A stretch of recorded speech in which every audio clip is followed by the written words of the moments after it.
પ્રધાનમંત્રી જન આરોગ્ય યોજનાને લઈને ગાંધીનગરમાં આરોગ્ય વિભાગની મહત્વની બેઠકમાં કેટલાક મહત્વના નિર્ણયો લેવામાં આવ્યા છે, જેમાં અમદાવાદ ખાતે બનેલ ખ્યાતિકાંડ બાદ આરોગ્ય મંત્રી એલર્ટ મોડમાં આવી ગયા છે। ત્યારે સરકાર બુધવાર સુધીમાં પ્રધાનમંત્રી જન આરોગ્ય યોજનાની નવી એસઓપી જાહેર કરે તેવું સૂત્રોથી જાણવા મળી રહ્યું છે। નવા નિયમો મુજબ હવેથી એન્જિયોગ્રાફી કે એન્જિયોપ્લાસ્ટીની સર્જરીના વિડીયો મોકલવા પડશે।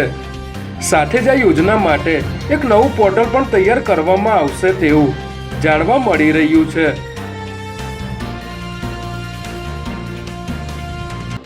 અમદાવાદના માણેકચોક સોની બજારમાં વહેલી સવારે આગ લાગવાની ઘટના બની હતી।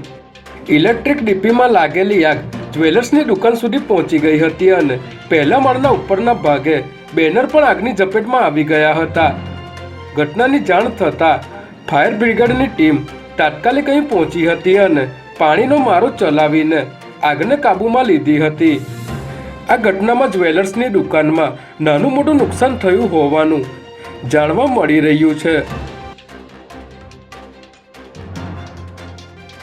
થોડા મહિના પહેલા શાહીબાગમાં આવેલી ફોરેન પોસ્ટ ઓફિસમાં વિદેશથી આવેલા 58 પાર્સલમાંથી 3.48 કરોડની કિંમતનો 11 કિલો ગાંજો મળી આવ્યો હતો, જેમાં અમેરિકા, ઓસ્ટ્રેલિયા, યુકે અને સિંગાપોરથી આ પ્રકારના પાર્સલમાં રમકડા બુક તેમજ સોફ્ટ ટોયની વચ્ચે ડ્રગ્સ મૂકીને હેરાફેરી કરવામાં આવતી હોય છે, જેને ધ્યાનમાં રાખીને ફોરેન પોસ્ટ ઓફિસમાં હાલ ખાસ સ્કેનર મશીન મૂકવામાં આવ્યા છે।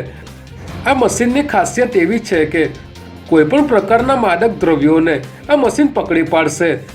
આ ઉપરાંત શંકાસ્પદ પાર્સલને ખોલીને પણ ચકાસણી કરવામાં આવશે।